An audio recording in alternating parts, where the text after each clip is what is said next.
Hey, this is Spartan 300 Therm. Today I'm going to be going noob to pro with Game Dev Tycoon. So, I never made a noob on this, and I remember saying in a previous video that I was going to go make a noob to pro on a video because I didn't make a noob on it, and I realized how relevant the concept was, that the two were linked together, you know, all the good stuff.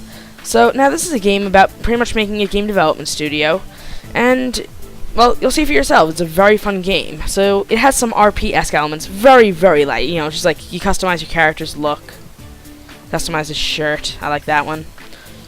You can name your company. Let's name it Phalanx Games because, you know, Spartan's Phalanx, I'm Spartan 300 Therm, and player name Spartan 300 Therm. Mail, good stuff, good. And this is going to be a file I'm going to show you later, show you late game, well, mid-game. Okay, so, override, let's begin. So, as you can see, I'm going to pause this for a sec. No, this is the menu. This is the menu. Wait. Okay, maybe I can't open up the menu yet for some inexplicable reason. So now, what happens is, here's the year, the month, the week, and then as the dots go down, once there are 3 dots, it turns into the next week. I have no fans right now, and I have $70,000, but this is in 1980s money, so I'm not sure how that translates very well. Sorry, picking something up that I dropped. But even still. So now at the moment, my only option is to develop a new game, but later on, you get a bunch of options. You can research new things for a game engine, you can market games, so on and so forth. So now, let's create a new game. So now you can choose the topic, the genre, you can research a couple of new genres, and the platform. At the moment, there's the G64 and the PC. Due to copyright reasons, historically I think it was called the C64 for the Commodore, but here it's called the Gommodore because, you know, copyright infringement, all the good stuff. So now, let's name the game. First off, let's choose the subject. Let's go for a sports simulator. Sorry. On the G64 because it has a bigger market share even though it's more expensive to create a game for. And let's call it Sports Simulation True Tennis. That sounds very, what would the term be? Requisite? Pretty sure that's the wrong word right now, but it'll do. So now as you can see, I'm developing little dots for design and technology. Design involves gameplay, story, so on and so forth. Technology involves, I guess, engine, graphics, sound, so on and so forth. And then there are bugs, which is bad, and then research you can use to research things. So now, let's develop the game, and you can choose what to prioritize things. First off, just so that way you don't misunderstand, it's not like this is how hard you'll work on various things. These sliders just influence what's down here. So in other words, this right here is the same exact thing as this. All equal. So now, I'd say that in a simulation, the engine is most important, followed by gameplay, and then story and quest shouldn't really exist. A little bit better gameplay. And a tad bit story. That should do it. And the different concentrations work better with different games because, you know, just it's not like it's random and the sports simulation doesn't really matter that much. So that artificial intelligence is important, followed by dialogue, which isn't too important. Not dialogue, level design, and then dialogue, like, doesn't really matter. Okay, that should about do it. So now I'm continuing to develop stuff, making the game better.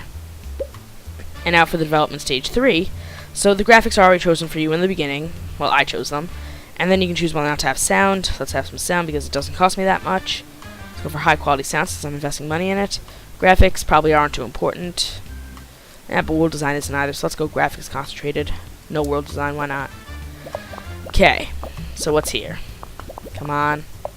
Need higher design.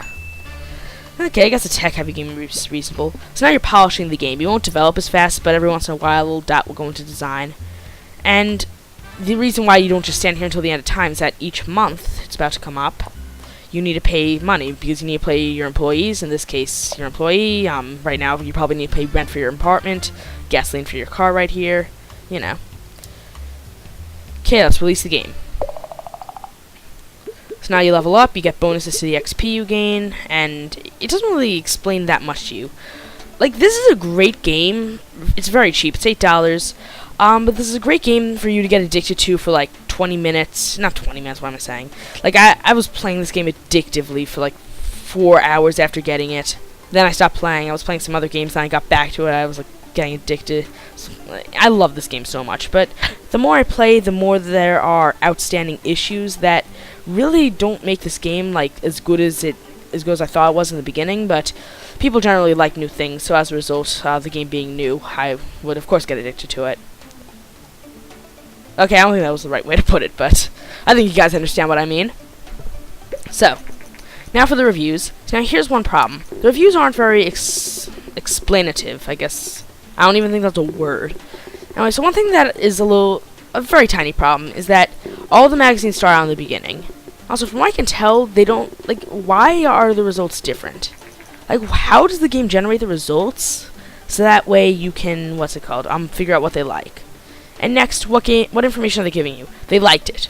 What about it did they like? What did they like, so that way I can do more? And sports and simulation is a great combination.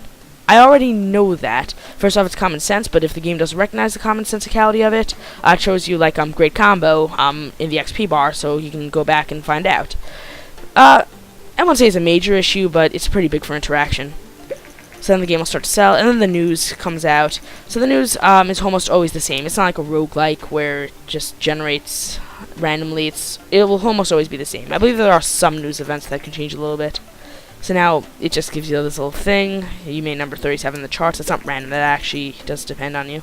And then fans you gain as you sell copies. However, if your game is bad, you can lose fans. I'm not really sure how fans help you. I guess they're just a measure of your success. But then again, wouldn't cash be a measure of success too? Is, you can go out of business with like 20,000 fans. So now let's research some stuff. So now you can look into the game history. Right now I only have one game. You can look at the average score it got. And then you can look at some of the stats. Like so far it's giving me 94 fans. Wait for the end of the week. 110 fans. So now it's research. So I can research into a custom game engine that will unlock probably gamepads and joysticks later on. Or I can research a new topic. Because once they make the same topic a lot, from what I can tell, they don't like it. I know that they don't like it if you make the same topic and genre combination twice in a row. But even still, I mean, it doesn't really matter that much. You have 4 topics and I think 6 genres. How many possibilities does that make? Okay, if my math is not wrong here, that's 24 combinations. Okay, so now let's make a racing. Look into racing. It costs you research points, which I accumulated while I was developing the game. It takes you some time. The other game's still selling, so that way I don't go out of business paying my guy. So on and so forth. So now it's researching. Blah, blah, blah, blah, blah. Research. And now we have racing. So now let's use our new topic. Let's create a racing simulator. Because that sounds like a combination for the G64. Let's call it True Racing, the successor to True Tennis. 2D graphics version 1. I guess some kind of like cheap side-scroller thing with terrible graphics. Let's say story quest even further down. That should do it. Game off the market. Looks like this game is going to be very techy like the last one. Okay, I'm racking up some design. That's not terrible. Dialogue. Let's go for slightly higher level design. I want some good looking tracks. Oh, just so you know, I was watching a video and the guy was saying that you don't really know what world design is and level design and whatnot. Like, because they don't really communicate to you too well, and he says that at no point do they say it. That is not true. If you look into not settings, help, it gives you a description of everything. World design, same game. Some games invent an entire virtual world. World design levels, backstory to a game, blah blah blah blah blah, all that good stuff. So yeah, just putting that out there. If you watched that guy, Total Biscuit, then that isn't true. So I'd say world design is somewhat important. Graphics probably important. Sound not so much. Actually, nah, I think I like the revving motor and whatnot sound. Okay. Eeh, this game is looking like crap. Eeh. It's got a lot of bugs too. Let's debug. I'm accumulating stuff. Okay, I haven't set a record for anything. That's probably not a good sign. And as you can see, you level up in certain fields, you get better at them, so on and so forth. So now, as much as I would like to show you the progression into the new area, I don't really have too much time. So I'm just going to load the progression to an new area. And just so you know, something that drives me nuts is that when you progress to the new area, like you release a hit game, and I feel as though that's done artificially. It's not like you actually made the game legitimately. I feel as though like the game is artificially inflating it. So that way it's just like, okay, I think it's about time for you to go forward. Let's add another 10 points in design here, and maybe slip in 10 technology. Like, and it doesn't tell you, but like I feel as though it's artificially inflated. So now this is the next level of the game. I've hired some employees, so now there are a lot more options. I've released a new game. You can develop a new game. You can create a custom engine, which I probably do need to do. You know, I can add level design, all the good stuff, and then when I make the game, that stuff is going to come into effect. I also need to pay my employees, which costs a fortune. I can train them, which I actually will do now. I will train myself, and also everyone gets stats now. Like, you did have stats earlier, but you can't see them. Your guy's ridiculously well-rounded. Let's do code incomplete. Research into simple cutscenes for the engine. And research into 2D graphics version 3. And I don't have enough research points for that. That sucks. Better dialogue then. Dang, why can't I get the option? I guess that since no one's available, you don't get the big option thing. Also, as you can see, you're selling a lot more copies. Actually, this one was made with a publishing deal, which I'm going to show you now. So now, eventually you can actually get to publishers, and the publishers, they're pretty much... they supposedly represent what the publishers are like today, where they give you crap royalties. Okay, and also you get like these kind of events going on, like boss. It seems like quite a few players use illegal copies of Paradox, the game I just released.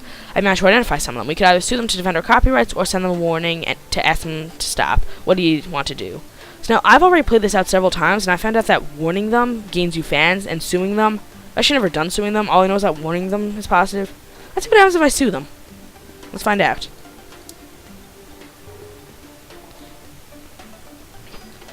So now for the publishing deal. So now the publishers want specific things, like you have to have a minimum score, and if you can't apply that, you'll get penalized, they'll steal some money. This is actually looking a very good deal. I just don't have surgery researched, which is a genre. Any topic adventure, public Capcom, reference to Capcom.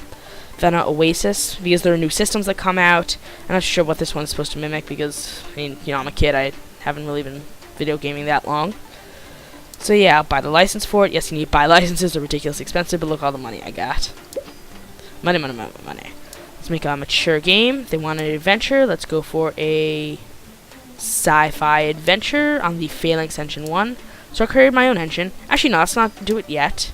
So I need to refund them because, yeah, I didn't really go through with the contract. Let's have the engine first. So create custom engine. So now you add all the features you want. Better dialogue, level editor, yeah, all that good stuff. Wait, I missed something. Joystick. And 2D graphics version 2, all the good stuff. Let's call it the Phalanx Engine 2, because I have a Phalanx Engine 1 already. So now it's basically a countdown, they're all developing it, and, excuse me.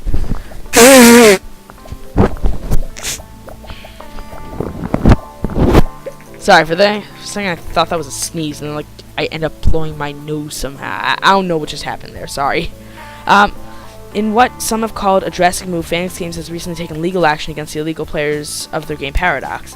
Piracy is an increasingly big problem. Some companies invest a lot of money and effort to fight piracy, while others argue it's better to take a more relaxed approach and invest in better games instead. We have lost 2,000. Oh, that's not right. At least we won $80,000. Like, that's compensation. Sorry. At this stage, it's definitely not enough compensation. This sucks. Well, you know, if they were using pirated copies, I don't want them buying my games. Pfft, bunch of thieves and haters of development. Commies, that's what they are. Commies. So, ooh, government game. That sounds like fun.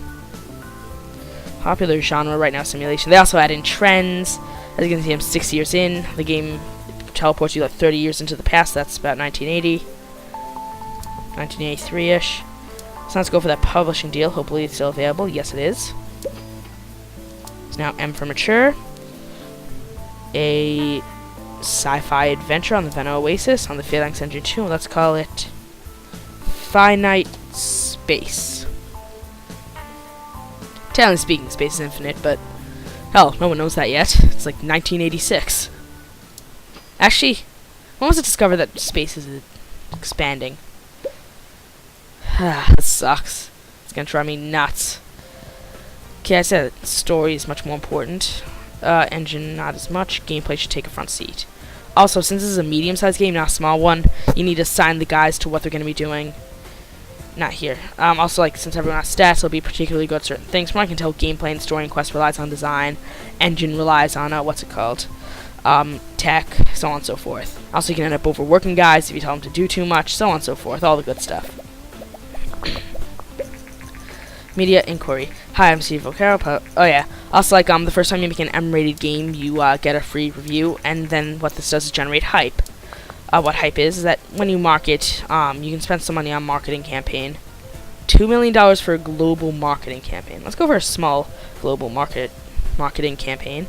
What's the difference between the two? The money and TV trailers, more ads, demos, and interviews. Now let's go for a small marketing campaign. That's $500,000, and what this does is generate hype. And the more hype you have, the more people that buy your game. At least that's what I can tell so far. Probably does something different that I'm not aware of, and what I just said. So now here's the interview and whatnot, all the good stuff, and that will generate hype within itself. So, you know, all the good stuff. So now the popular trend has ended, which will prevent it from damaging my sales. I'm not too sure if it damages my sales or not, but it's probably a good thing that's gone. So dialogue is probably pretty important. Level design should take a front seat, and artificial intelligence should be competent. Okay, well, that looks good. As you can see, since you have a lot of employees that are also, like, you're getting more stuff, and the standards also go up. So so having 25 design earlier would have been like a 20 game, not a 10. Now it's average, you know. Open world in the adventure and sound.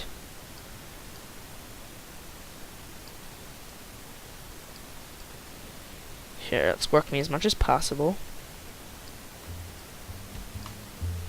And I can do just a bit more. Good, and you go down. Okay, perfect. That's not exactly what I prefer. I'd like to have like a world design and sounds position, and that's pain. You know what? Actually, I am competent at tech, and then you could do the graphics, and then you could do the world design. So now go down. That doesn't help me too much. I think it's a detriment to me. This sucks.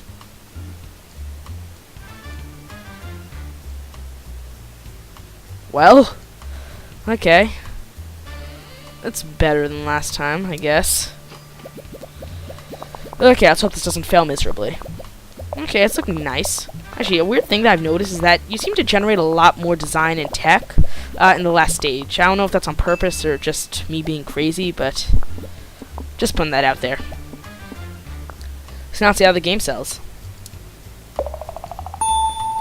New record on everything, yay! Leveling up, yay, all the good stuff. Multiplayer, day-night cycle, and new research becomes available as time goes on. Excuse me, I'm recovering from a cold. So now the reviews are coming in. All that good stuff. Yeah, they're liking it. It's not 10, but, you know, it's really good. Ooh, a 9. Maybe the 2 8s were outliers? Nah. Okay, it's pretty good.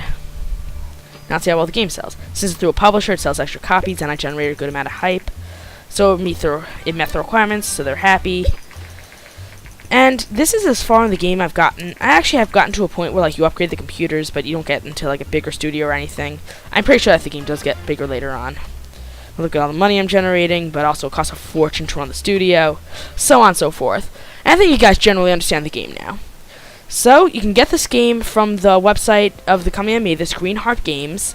It costs you $8. It is not available on Steam yet, but it is going for Greenlight.